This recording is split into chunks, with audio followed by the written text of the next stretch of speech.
अस्सलाम वालेकुम स्टूडेंट्स, कैसे हैं आप सब। उम्मीद है खैरियत से होंगे। अच्छा जी, आज हम लोग डिस्कस करना है एक्सरसाइज 15.7 है, जिसके इंपॉर्टेंट क्वेश्चन आ रहे हैं 21 से 26 तक आ रहे हैं। और बेटा ये आप लोगों के थॉमस कैलकुलस 12th एडिशन की बुक का ही चैप्टर है, चैप्टर नंबर 15। और इसके अंदर आप लोगों का ट्रिपल इंटीग्रल का जो टॉपिक चल रहा है। और अब पहले आप लोगों ने इसी 15.7 के जो क्वेश्चन देखे थे 1 से 6 तक, उसके अंदर हम लोगों ने सिलेंड्रिकल कोऑर्डिनेट को डिस्कस किया था। अब हम लोग जो 21 से 26 तक क्वेश्चन है, इसके अंदर डिस्कस करेंगे स्फेरिकल कोऑर्डिनेट्स को। और अगर आप लोगों को कार्टेशियन, पोलर, सिलेंड्रिकल और इन सब फॉर्म की कन्वर्जन और इनके इंटीग्रेशन के क्वेश्चन की अंडरस्टैंडिंग अभी तक नहीं पता, तो आप लोग मेरी प्लेलिस्ट में जाके चैप्टर नंबर 15 की 15.4, 15.3 और 15.5 इन सब की वीडियोस देख सकते हैं। और 15.7 की क्वेश्चन 1 से 6 तक वाली, तो आप लोगों को ये चीज़ें बड़ी अच्छे से क्या हो जाएंगी, अंडरस्टैंड हो जाएंगी। अब इसके अंदर हमारे पास जो बेसिकली कोऑर्डिनेट्स आ रहे हैं वो रो, फाई और थीटा यूज़ होंगे, जिनको हम कौन से कोऑर्डिनेट्स बोलते हैं, स्फेरिकल कोऑर्डिनेट्स बोलते हैं। और अगर मैं बेटा आप मेरे चैनल पे न्यू हैं और अभी तक मेरे चैनल को सब्सक्राइब नहीं किया, तो काइंडली मेरे बेटा कर लें और बेल आइकन के बटन को प्रेस कर लें, ताकि मेरे हर वीडियोज़ की अपडेट आपको मिलती रहे।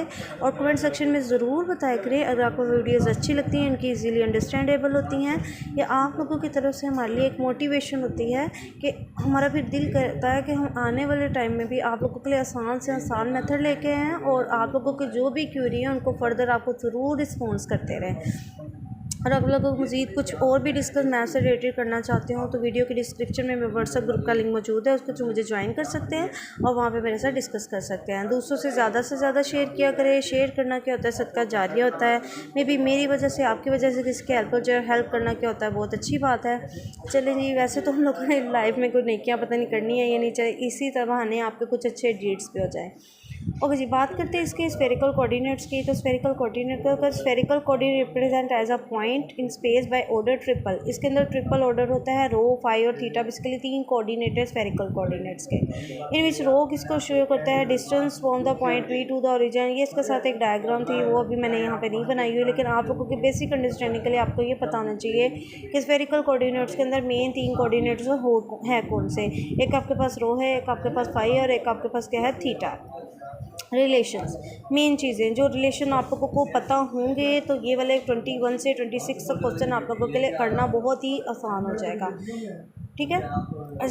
रिलेशंस के R is equal to rho sine phi के इक्वल होता है। एक्स इज इक्वल टू आपके पास बेसिकली आर कोस थीटा होता है पोलर कोऑर्डिनेट के केस में, कार्टेशियन से जब पोलर में जा रहे होते हैं। तो आप लोगों ने सिंपल आर को रिप्लेस जब रो साइन फाई से कर देंगे ना, तो आपके पास ये फॉर्म बन जाएगी, rho sine phi cos theta आ जाएगा। जी हमारे पास रो कोस फाई के इक्वल होगा, वाई हमारे पास होता है आर साइन थीटा के अकॉर्डिंग, कार्टेशियन से जब पोलर में जा रहे होते हैं। अगर आपको कार्टेशियन से पोलर या सिलेंड्रिकल इन चीज़ों के समझ नहीं है, तो दोबारा से रिपीट कर देती हूँ। आप लोग पहले जाके मेरे प्लेलिस्ट में कैलकुलस 2 की जो चैप्टर नंबर 15 की वीडियोज़ है, 15.4, 15.5 और 15.7 है, इसके स्टार्ट के क्वेश्चन है, वो आप लोगों ने ज़रूर देखने हैं। कमेंट सेक्शन में मुझे ज़रूर बताना है कि आया आप लोगों के वो भी कॉन्सेप्ट क्या हो जाएंगे, क्लियर हो गए हैं या नहीं। ठीक है, और वीडियो को कंप्लीट वॉच किया करें, इससे आप लोगों के हर आने वाले क्वेश्चन के साथ एक लिंक बन जाता है, एक चेन बन जाती है और अंडरस्टैंडिंग क्या हो जाती है, और भी ज़्यादा ईजी हो जाती है।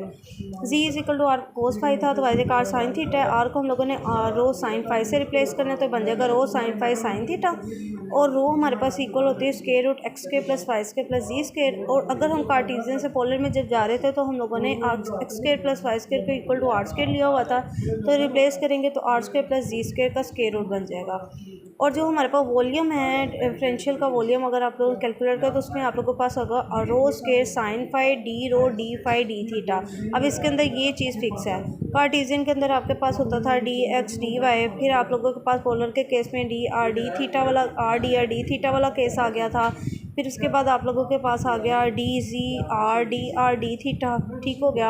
अब आप लोगों के पास कौन से, ये सिलेंड्रिकल में था, ये पोलर में था, ये आपके पास कार्टेशियन में था। अब आपके पास स्फेरिकल के केस में आ गया आपके पास रो square sine phi D rho D phi और डी थीटा। मतलब इसके मेन जो कोऑर्डिनेट्स आ रहे हैं वो आपके पास फाई थीटा और एक आपके पास रो फाई थीटा आ रहे हैं। ठीक है, अब हम स्टार्ट करते हैं अपने क्वेश्चन नंबर 21 से। ठीक है, कि उसके अंदर इन चीज़ों को किस तरह से डील किया गया है। क्वेश्चन नंबर 21 आप लोग को कहता है कि valuate the spherical coordinate integral. Spherical coordinate integral के अंदर आप लोगों के पास एक तो दो चीज़ें और भी आप लोगों ने ट्रिग्नोमेट्री और थोड़ी सी आइडेंटिटीज़ हैं जो आप लोगों की इन क्वेश्चंस के अंदर यूज़ होती हैं, उनको साइड पे एज अ की पॉइंट के तौर पे, जैसे इसके स्टार्ट पे मैंने कुछ चीज़ें डिस्कस की और ये वाले भी आप लोगों ने रख लेने हैं लिख के, ठीक है। Sine square x is equal होता है 1 माइनस कोस 2x ओवर 2, ठीक हो गया। और एक हमारे पास कोस स्क्वायर एक्स किसके इक्वल होता है 1 प्लस कोस 2x ओवर 2, तो दोनों में प्लस माइनस का डिफरेंस है और ये साइन स्क्वायर के इक्वल होता है, ये कोस स्क्वायर के इक्वल होता है। तो ये पहले आप लोगों ने रजिस्टर पे नोट कर लेना ताकि क्वेश्चन की अंडरस्टैंडिंग आप लोगों के लिए क्या हो जाए, आसान हो जाए। अच्छा जी, क्वेश्चन नंबर इंटेग्रल आपके पास 0 से 2 sin पाई तक जा रहा है, 0 से पाई तक, कोई भी 0 से पाई तक लिमिट जा रही है। और डी ए एरिया को आप लोगों ने अभी मैंने आप लोगों से डिस्कस किया है, इसको रिप्लेस आप लोगों ने किससे करना है, रो square sine phi D rho D phi D theta से। तो हम लोगों ने उनकी जगह ये वाला डी ए की जगह रिप्लेसमेंट कर दिया है। फंक्शन में सबसे पहले जो इंटीग्रेशन आ रही है रो के रिस्पेक्ट से आ रही है, तो पहले रो के रिस्पेक्ट से इंटीग्रेट करेंगे। तो साइन फाई को कॉन्स्टेंट करते हैं बाय लिख देंगे और रो स्क्वायर के ऊपर हम लोग इंटीग्रेशन अप्लाई कर देंगे। इंटीग्रेशन पावर में क्या है, उसी से डिवाइड अपर माइनस लोअर लिमिट वाला केस अप्लाई करेंगे। सिंप्लीफिकेशन के बाद आपके पास ये फॉर्म बचेगी। अब ये साइन फाई जो बाहर पड़ा हुआ इससे मल्टीप्लाई होगा तो 8 साइन की पावर 4 फाई ओवर 3 आ जाएगा। फिर हम लोगों ने अब डी फाई के रिस्पेक्ट से इसको इंटीग्रेट करना है। तो मैंने इस बार बार स्केल ब्रैकेट्स यूज़ करने का मतलब ये है कि आप लोगों को चीज़ें सेपरेट दिखाई देती रही कि पहले किसके रिस्पेक्ट से किया गया था, अब किस वेरिएबल के रिस्पेक्ट से इंटीग्रेट किया जा रहा है, फिर किसके रिस्पेक्ट से किया जाएगा। फाई के रिस्पेक्ट से करने के लिए पहले तो हम लोगों ने इसको आइडेंटिटी में चेंज करना है क्योंकि इसकी डायरेक्ट इंटीग्रेशन पॉसिबल नहीं है। तो साइन स्क्वायर फाई का होल पावर स्केल लिखते हैं। तो साइन स्क्वायर फाई की वैल्यू मैंने यहाँ पे लिख के दी है। फाई मतलब ये एंगल को आप एक्स से कर लें, वाई से कर लें, जी से कर लें, तो फॉर्मूला सेम उसी के रिस्पेक्ट से आता है। तो ये 1 माइनस कोस 2 एक्स ओवर 2 है, तो हमारा एक्स की बजाय फाई यूज़ कर लेंगे, तो हमने लिख दिया 1 माइनस कोस 2 फाई ओवर 2। अब हम लोगों ने क्या करना है, इसको मज़ीद सिंप्लीफाई, स्क्वायर है तो स्क्वायर हम लोगों ने खोल देना है। ए माइनस बी का जो होल स्क्वायर होता है ना, वो इक्वल होता है आपके पास a square minus 2ab plus b square. तो यही फॉर्मूला हम लोगों ने यूटिलाइज़ करते हुए इसको ओपन करके लिखा है और इसकी तीनों टर्म्स के ऊपर अलग अलग हम लोगों ने क्या करवा दी, इंटीग्रेशन अप्लाई करवा दिया है। ठीक है, डी थीटा को मैंने स्क्वायर ब्रैकेट्स के बाहर ही रखा हुआ है और यहाँ से मजीद ये वाला 4 बाहर जाके 3 से मल्टीप्लाई हो जाएगा। 4 3 12, 8 और 12 को आपस में कटिंग करने के बाद 2/3 बचेगा। अब हम देखते हैं कि इन तीनों के ऊपर इंटीग्रेशन अप्लाई करने के बाद आपके पास फॉर्म किस तरह की बन रही है। अच्छा जी, तीनों के ऊपर जब आप लोगों ने इंटीग्रेशन अप्लाई करनी है और आप लोगों ने इसको क्या करना है, सॉल्व करना है और मुझे इसका क्या करना है, हाँ ये है इसका। अच्छा जी, ये था उसका सोल्यूशन। 2/3 बाहर आ गया, 0 से पाई तक लिमिट। दोबारा से इस चीज़ को दिखा देती हूँ। पहले आप लोग डी फाई के लिए सिंपल 1 को कर रहे हैं, फिर इसका कोस 2 फाई को कर रहे हैं। अब उसके बाद मैंने इसके एंगल का सारा डेरिवेटिव बनाया है, ये जो 2 बनाया ना, ये साथ जो 2 लिखा हुआ है। उसके बाद ये वाला आपके पास कोस के 2 फाई वाला था, इसके ऊपर अलग से इंटीग्रल। कोस के 2 फाई को भी आप लोगों ने आइडेंटिटी में चेंज करना है। कोस के X equal to 1 plus cos 2 X over 2। तो हम लोगों ने इसको भी पहले आइडेंटिटी में क्या कर लेना है, चेंज कर लेना है। तो वीडियो पॉज करके ये वाला क्वेश्चन का स्टेप आप लोगों ने नोट कर लेना है और उसके बाद इस स्टेप पे आपने मूव कर जाना है। ओके जी, अब हम इसको करते हैं सॉल्व। यहाँ से क्या हो जाएगा, फाई जनरेट हो जाएगा। सिंपल 1 का फाई के रिस्पेक्ट से इंटीग्रेशन पाई आ जाएगी। अपर माइनस लोअर लिमिट मैंने साथ ही कर दिया है।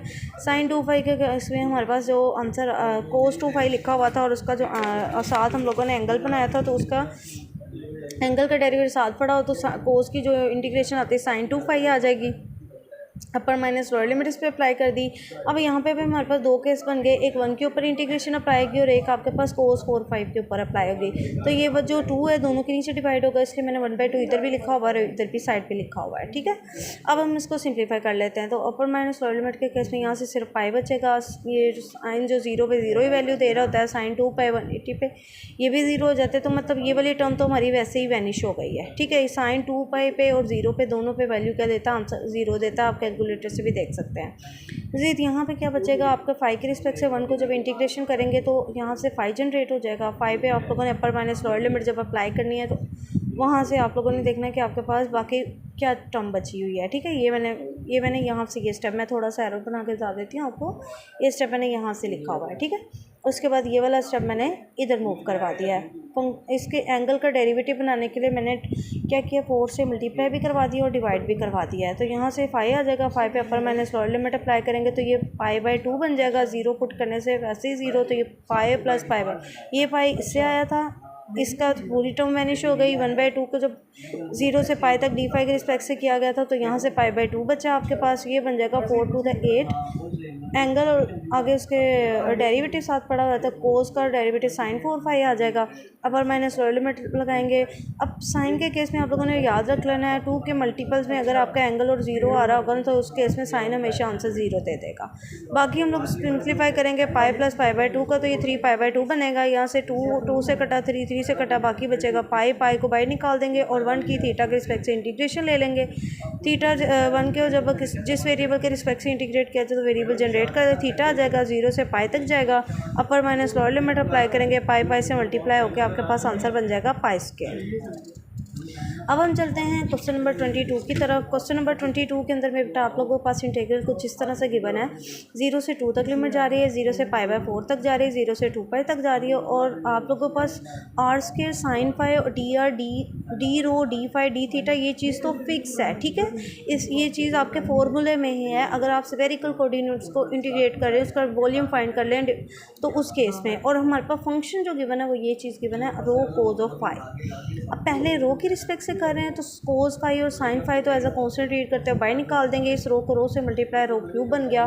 अब रो को रो की रिस्पेक्ट से जब इंटीग्रेट करेंगे तो पावर में कैड उसी से डिवाइड। अपर माइनस लोअर लिमिट का केस किया, सिंप्लीफिकेशन की तो आपके पास बचेगा 4 बाई निकाल दिया, आपके रह गया कोस फाई और साइन फाई। फाई की रिस्पेक्ट से अब इसको इंटीग्रेट करेंगे। अब हमारे पास इसको जब हम लोगों ने करना है कोस फाई और साइन फाई, ये आप लोगों के पास आ जाएगा साइन स्क्वायर 5। अच्छा जी, कोस का जो आप लोगों के पास होता है ना, या आप लोग यूँ कह दें साइन जो होता है ना साइन फाई का जो डेरिवेटिव होता है ना वो आपके पास होता है कोस ऑफ फाई, ठीक है। तो अगर फंक्शन और उसके साथ उसका डेरिवेटिव पड़ा हो तो उसकी पावर में कैड से डिवाइड करवा देना है। तो सेम ऐसे ही आप लोगों ने करना है। ये जो आपके पास साइन ऑफ फाई है, ये कोस ऑफ फाई, उसके साथ उसका क्या है डेरिवेटिव पड़ा हुआ है, इसको यूँ लिख लें और वैसे ही रहेगा। 0 से 2 पाई तक जाएगा, ये आपके पास 0 से पाई बाय 4 तक जाएगा। ये आपके पास आएगा साइन फाई कोस फाई, और फिर आपके पास आ जाता है D phi D theta. Function इसका डेरिवेटिव साथ पड़ा हुआ है तो इसलिए हम लोगों ने इसकी पावर में ऐड है, साइन स्क्वायर 5/2 आ जाएगा। अपर माइनस लोअर लिमिट वाला केस हम लोगों ने अप्लाई करना है। फाई की जगह सिर्फ रिप्लेसमेंट होएगी, ठीक हो गया। और उसको करेंगे ये 45 पे आप लोगों ने चेक करना है, साइन वैल्यू दे रहा होता है 1/√2 होता है, लेकिन स्क्वायर की वजह से 1/2 बन जाएगा। साइन 0 पे 0 ही वैल्यू देगा। आपके पास सिंपल ये वाला 2 से कट के आपके पास सिंपल 1 बचेगा। 1 का थीटा किस पैसे इंटीग्रेशन थीटा जनरेट करेगा। अपर माइनस लोअर लिमिट करेंगे तो आपके पास फाइनल आंसर क्वेश्चन नंबर 22 का जो बन जाएगा वो 2 पाई बन जाएगा, ठीक है। अब हम बात करते हैं अपने क्वेश्चन नंबर 23 की। तो क्वेश्चन नंबर 23 के अंदर में बेटा आप लोगों के पास इंटेग्रल इस तरह से गिवन है, जा रहा है 0 से 1 माइनस कोस 5/2 पे, 0 से पाई तक, 0 से 2 पाई तक। और आपके पास है ये वाला, तो आप लोगों का डी ए फिक्स है ना स्फेरिकल कोऑर्डिनेट के केस में। जो की पॉइंट बिल्कुल स्टार्ट में बताएं वीडियो के, वो आप लोगों ने ज़रूर अपने रजिस्टर पर मेरे बेटा नोट करना है कि R square sine phi D rho D phi D theta, ठीक हो गया। अब पहले हम लोगों ने रो की रिस्पेक्ट से इंटीग्रेशन करनी है, तो हम लोग क्या करेंगे, साइन फाई को कॉन्सेंट्रेट करते हुए बाई रख देंगे, बाई निकाल देंगे, और रो की रिस्पेक्ट से जब करेंगे तो आगे पावर रो की पावर में कैड उसी से डिवाइड। अपर माइनस लोअर लिमिट वाला केस करके सिंप्लीफिकेशन करने के बाद आपके पास ये फॉर्म बन जाएगी, ठीक है। ये फॉर्म बनने के बाद आप लोगों ने क्या करना है, यहाँ से आप लोगों का क्वेश्चन ये होगा कि 3 से 4 कैसे बन गया। सेम वही केस आप लोगों ने यहाँ पे यूज़ किया हुआ है कि इसका कोस का जो आपके पास डेरिवेटिव होता है वो आपके पास साइन फाई होता है, ठीक हो गया। तो इसलिए इसकी पावर में एक ऐड करके उसी से डिवाइड करवाया, अपर माइनस लोअर लिमिट किया, ठीक हो गया। तो इसको कोस पाई पे जो वैल्यू देता है -1 देता है, और कोस 0 पे जो वैल्यू देता है वो 1 देता है। तो इनको आपस में सोल्व करने के बाद आपके पास 2 की पावर 4 बचेगी, जो कि बनता है 16 और 96 की कटिंग करेंगे, आपके पास बचेगा 1/6।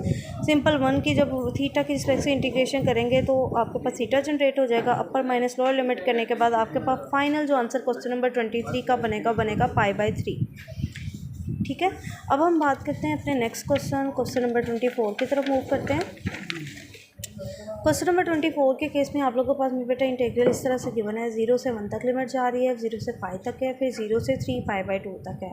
और फंक्शन हमारे पास जो फिक्स रहता है वो आपके पास r square sine phi D rho D phi D theta तो फिक्स है, ठीक है। और हमारे पास जो गिवन था 5r के मतलब 5 और रो 7 उसके गिवन थे, ठीक हो गया। और साथ आपके पास आ जाएगा साइन स्क्वायर फाई।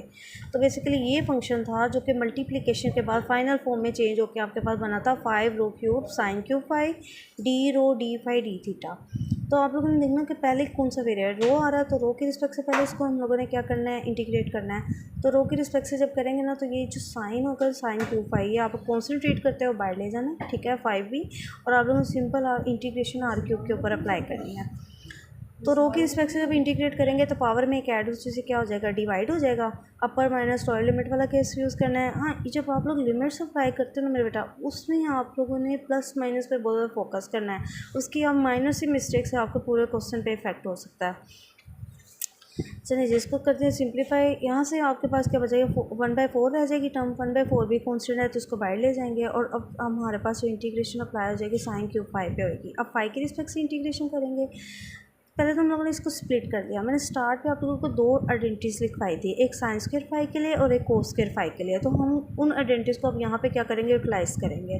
तो साइन क्यूब फाई को क्या करती है, ब्रेक करती है साइन स्क्वायर फाई में और साइन फाई में। साइन स्क्वायर फाई केस में मैंने वहाँ पे आप लोगों को लिखवाया था, वो आपके पास यहाँ, अच्छा यहाँ पे थोड़ी आइडेंटिटीज आपके पास एक ये भी थी, sine square phi plus cos square phi is equal to 1 होता है। यहाँ से हमें साइन स्क्वायर फाई एक साइड पे रख दें तो क्या बचेगा आपके पास, sine square phi is equal to 1 minus cos square phi. ठीक है, तो ये वाली चीज़ मैंने यहाँ ले जाके क्या की हुई है, रिप्लेस की हुई है। अब क्या करेंगे, साइन फाई को 1 से भी मल्टीप्लाई करवा देंगे, कोस स्क्वायर फाई और साइन फाई अपन में मल्टीप्लाई हो जाएंगे। अब इस साइन फाई को इस केस में हम लोग यूटिलाइज करेंगे एज अ डेरिवेटिव बनाते हुए। ठीक है, कोस फाई का आपके पास इंटीग्रेशन का आंसर माइनस कोस फाई आ जाएगा।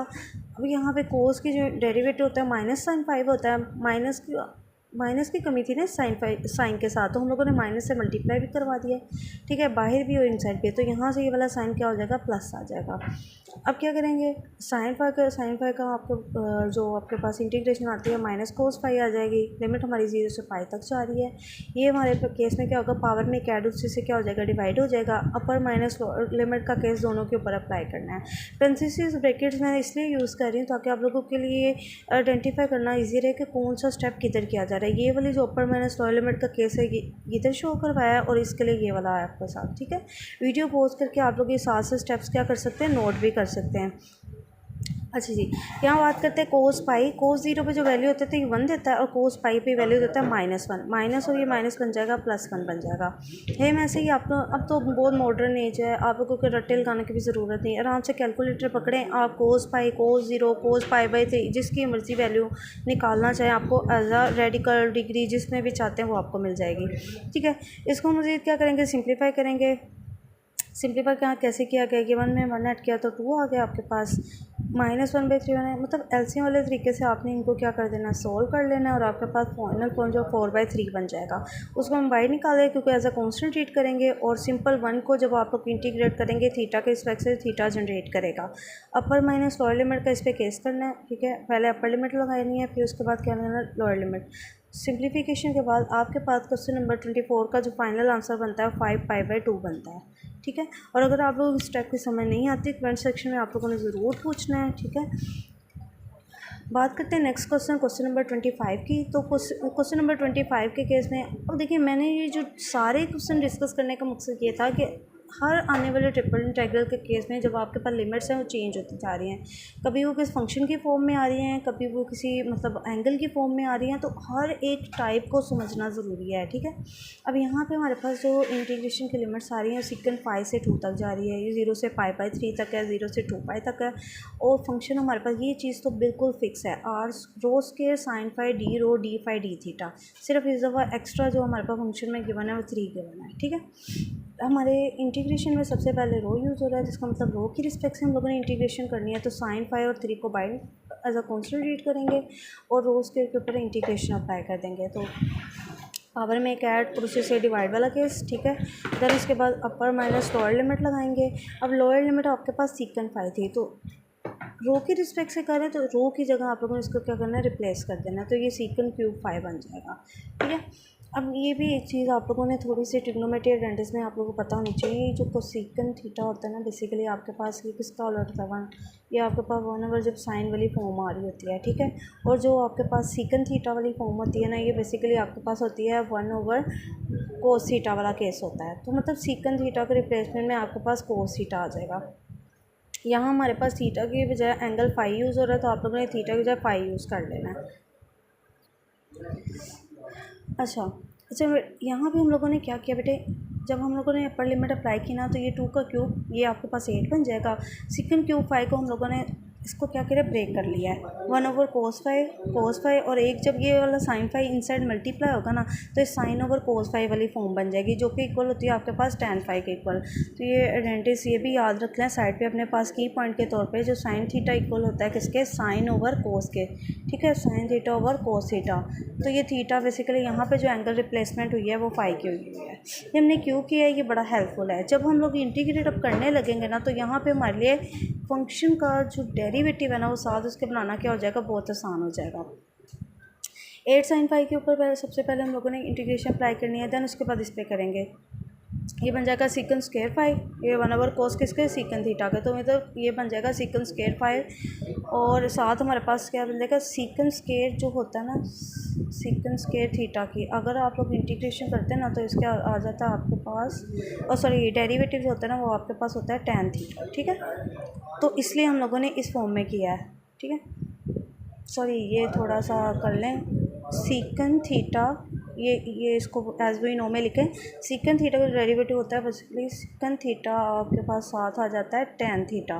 तो फंक्शन और उसके साथ उसके डेरिवेटिव पढ़ा हो, तो फिर उसकी पावर में एक ऐड, उसी से क्या करवाया हुआ है, यहाँ पे डिवाइड करवाया हुआ है। अच्छा जी, और sin 5 की जो इंटीग्रेशन है वो -cos 5 होती है, इस वजह से इसके साथ ये माइनस आया हुआ है। अब हम लोगों ने दोनों के ऊपर क्या करना है, उनकी लिमिट्स अप्लाई कर देनी है। पहले अपर लिमिट दोनों फंक्शंस के ऊपर अप्लाई करेंगे, फिर उसके बाद लोअर लिमिट अप्लाई करेंगे। कैलकुलेटर यूज़ करें, आराम से आप लोगों को इन चीज़ों के, इन रेशियोज़ का पता चल जाएगा कि आया cos π/3 पे आपके पास क्या वैल्यू देता है। ये आपके पास 60 है, तो cos 60 पे 1/2 वैल्यू देता है। रेडियन से पाई से रेडियन में चेंज करने वाला मेथड भी मैंने आप लोगों को अपनी प्लेलिस्ट में सिखाया हुआ है। अगर आप लोगों ने इस लेक्चर की 15 चैप्टर की प्रीवियस वीडियोज़ अभी तक नहीं देखी, तो फाइनली मेरे बेटा जाके वो पहले ज़रूर देखें, ताकि आप लोगों के इन कॉन्सेप्ट के साथ एक लिंक जनरेट हो जाए, तो चीज़ें आप लोगों को आसान लगना शुरू हो जाएं, ठीक है। सिंप्लीफिकेशन के बाद आप लोगों के पास जो बचेगा सिंपल, आपके पास 5/2 बनेगा। 5/2 को कॉन्सेंट्रेट करते हैं बाहर निकाल के 1 की जब आप लोग इंटीग्रेशन करेंगे थीटा के रिस्पेक्ट से, थीटा जनरेट कर देगा। तो अपर माइनस लोअर लिमिट वाला केस अप्लाई करने के बाद आपके पास फाइनल आंसर बन जाएगा 5 बन जाएगा। आप लोगों ने ये स्टेप सॉल्व करना है, ठीक है। और मुझे कमेंट सेक्शन में ज़रूर बताना है कि क्वेश्चन नंबर 25 का ये जो स्टेप है, जहाँ पे आप लोगों ने इन cos π/3 सीकंड स्क्वायर π/3 के जो वैल्यूज थी वो आप लोगों की भी यहीं आ रही हैं या नहीं आ रही, ठीक है। नेक्स्ट बात करते हैं लास्ट आज की वीडियो के क्वेश्चन नंबर है जी 26 है। इसके अंदर आप लोग के पास लिमिट जा रही है 0 से सेकंड 5 तक, 0 से π/4 तक, सेम एज इट इज़ 25 के पैटर्न पे ही चल रहा है। लेकिन इसके अंदर माइनर से चेंज ये आया है कि आपके पास इस दफ़ा फंक्शन के अंदर भी आप लोगों को ट्रिग्नोमेट्री आइडेंटिटी क्या होगी, इन्वॉल्व हो गई है। ये चीज़ तो आपकी फिक्स है ना, स्फेरिकल कोऑर्डिनेट्स के अंदर वॉल्यूम फाइंड करके, और तो उसके sin phi d रो d phi d थीटा। अब आप लोगों ने क्या करना है, सबसे पहले तो डी रो की रिस्पेक्ट से इसको इंटीग्रेट करना है। तो cos 5 sin 5 को कॉन्सेंट्रेट करते हुए बाहर सेम 25 के पैटर्न पे ही चल रहा है, ठीक है। और फिर हम लोगों ने रो के ऊपर क्या कर देनी है, इंटीग्रेशन अप्लाई कर देनी है, ठीक है। रो से मल्टीप्लाई होकर रो क्यूब बन जाएगा, पावर में एक ऐड, उसी से डिवाइड, अपर माइनस लोअर लिमिट वाला केस, ठीक है। सीकन 5 की पहले भी मैंने आइडेंटिटी डिस्कस की है। सीकन 5 किसके इक्वल होता है, 1/cos 5 इसको लिख सकते हैं। तो ये मैंने रिप्लेसमेंट की हुई है, ठीक है, ताकि मज़ीद सिंप्लीफिकेशन अगर कोई सिंप्लीफाइड टर्म हो सकती है तो हो जाए। यहाँ से एक 5 से कट गया, ठीक है। बाकी आपके पास क्या बचेगा, क्यूब वाला केस बचेगा। उसमें से भी एक क्यूब हम लोगों ने tan थीटा बनाते हुए यहाँ पर यूज़ कर लिया tan 5, और बचेगा आपके पास 1/cos स्क्वायर 5। अब इस तरह करने का मकसद क्या है, जैसे लास्ट टाइम मैंने बताया कि आपके पास ये जो tan थीटा होता है ना, इसका जो डेरिवेटिव बनता है वो आपके पास होता है सीकन स्क्वायर थीटा। लास्ट वाले टाइम हमारे पास था सीकन थीटा और उसका बनता था सीकन थीटा और tan थीटा। तो दोनों में ये चेंज था। अब हमारे पास tan थीटा वाला केस है, तो सीकन स्क्वायर थीटा उसका साथ डेरिवेटिव हम लोगों ने ऑलरेडी बना लिया। फंक्शन उसका साथ डेरिवेटिव पड़ा, उसकी पावर में कैड से डिवाइड, ठीक है। फिर हम लोगों ने अपर माइनस लोअर लिमिट अप्लाई करनी है। अपर लिमिट हमारे पास 5/4 है, तो 5 की जगह इसकी रिप्लेसमेंट करनी है। tan 45 के एंगल पे आपके पास 1 वैल्यू देता है, तो 1/2 बन जाएगा। 0 पे ये 0 है, 0 से किस नंबर को डिवाइड करे वो पूरी टर्म ही 0 हो जाती है। आपके पास बचेगा 1/2, 2 4 8। और सिंपल 1 की जब आप लोग इंटीग्रेशन थीटा के रिस्पेक्ट से से करेंगे थीटा जनरेट हो जाएगा, अपर माइनस लोअर लिमिट करेंगे, सिंप्लीफिकेशन के बाद क्वेश्चन नंबर 26 का आपके पास आंसर बन जाएगा π/4। और अगर मेरे बेटा आप लोगों ने मेरे चैनल को अब तक सब्सक्राइब नहीं किया हुआ कैंडी मेरे बेटा कर लें और बेल आइकन के बटन को ज़रूर प्रेस कर लें ताकि आने वाली वीडियोज़ की अपडेट मिलती रहे। मज़ीद अगर आप किसी और सब्जेक्ट से रिलेटेड कोई क्वेरी है या फर्दर कुछ पूछना चाहते हैं तो आप कमेंट सेक्शन में ज़रूर पूछ सकते हैं। और ज़्यादा से ज़्यादा दूसरे से शेयर किया करें, ठीक है। शेयर करना क्या होता है, सदका जारी होता है। मे बी मेरी वजह से आपकी वजह से किसकी हेल्प हो जाए, हेल्प करना बहुत अच्छी बात है।